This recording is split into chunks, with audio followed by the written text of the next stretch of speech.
Alright, in this video we're going to go over 6 ways to place trades. Now you can call it 7 ways if you want to include hotkeys. So those 6 or 7 ways are, come up here to add widgets, we've got the charting. So you can place a trade using the chart, which we've gone over before. You can actually place a trade using level 2, which is the order book. You can use the order entry, classic trade, active trade, or the price ladder. First off, you've got the chart trading, which I've mentioned before. All you do is click the plus button and it's going to use whatever your default setting is on your buy or sell.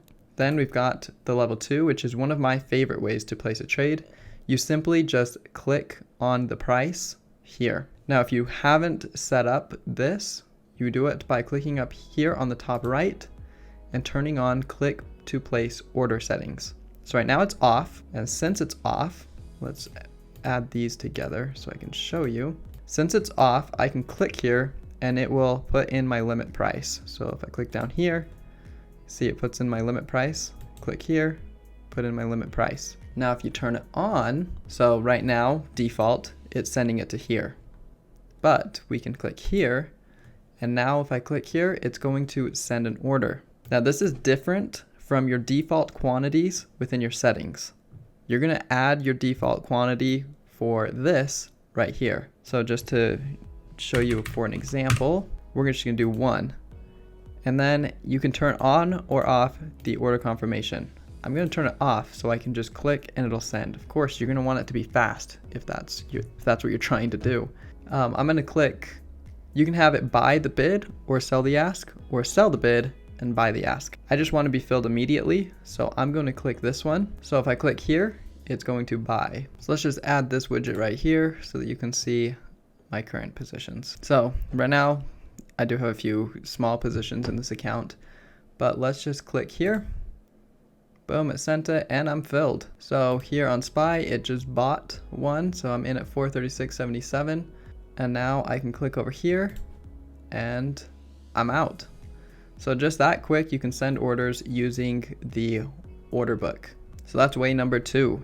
Number 3 would be using this, which is pretty self-explanatory. The nice thing about it is you can throw in your stop loss or take profit within a trade. Also, you can click this little pencil or marker and you can click like bid. So now it's just going to follow the bid, or I can click ask and it will follow the ask. So that's a nice feature that it has. You can also change it to a % quantity or a dollar amount here under quantity. The other nice thing is it gives you the buying power and the estimated and some of the details down here on the bottom. Now up here is the standard order entry, which will automatically pop up if you hit like close position. It will automatically pull it up right here. So in order to change things, you just basically fill it out. The nice thing about this is with options, especially with spreads, you want to hit this graph button and you can do a different spread. So if I want to do like a strangle or something, you can choose your spread here and choose the amount of contracts, limit price, the difference between the strikes. It gives you a decent idea of what your risk profile is with that spread. So that's the best way to place orders using spreads. Next is the price ladder. The price ladder is like the active trade in Thinkorswim. So you just have your amount here. You can turn on or off your order confirmation, and then you can click here.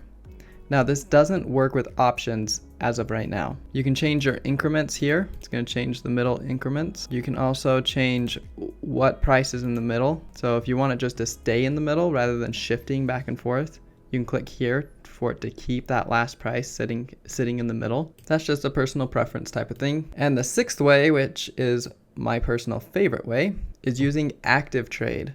So this one is one of the fastest ones and the most customizable. So you simply just click on it to buy or sell the stock. It's kind of like hot buttons or hotkeys. We can set this up exactly the way we want it by clicking on these 3 lines, clicking active trade settings, and choosing what you want in here. So first off, we've got a section here of stocks and then a section here of options. These ones only work for stocks. These ones only work for options. Also, what order you click them in is the order they'll show up here.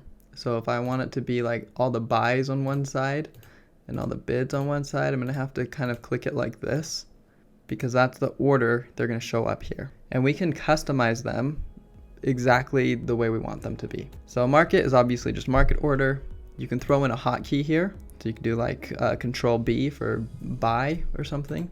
You can do buy bid, and within limit orders, you can actually throw in automatic stop orders or profit orders if you would like. So this is a limit order. You can choose the quantity that you want it to be automatically. So this is also different from the default within your settings. And then you can have it be the bid, which this one's buy bid, so it won't let me change it. Actually, let's just hit this plus button and create our own. So we can do custom to. You can have it apply to stocks or options. Let's have it apply to stocks. Now I can choose a limit or market order. I can choose if I want it to be the last price, ask price, bid price.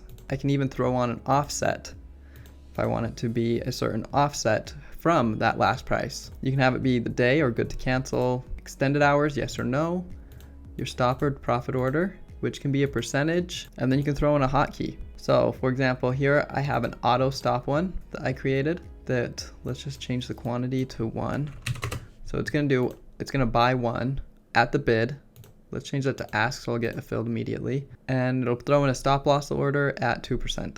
Now if I have this unchecked, you'll see that this automatically went to 1. I can hit buy, boom, it bought, I'm in. I have a stop order at 427.94 now because it threw in that 2% stop. That's completely up to you if you want a stop order like that.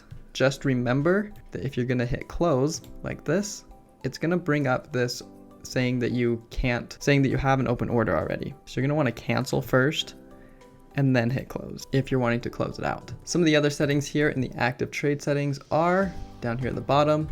You wanna make sure to have either order confirmation off or on. The quantity buttons down at the bottom, the cancel all stocks, which cancels stocks, not options.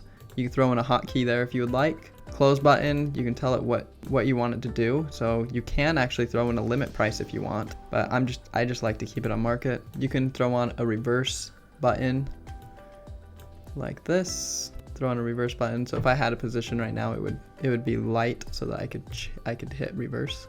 But yeah, there are the 6 ways plus how to set up hotkeys on Webull.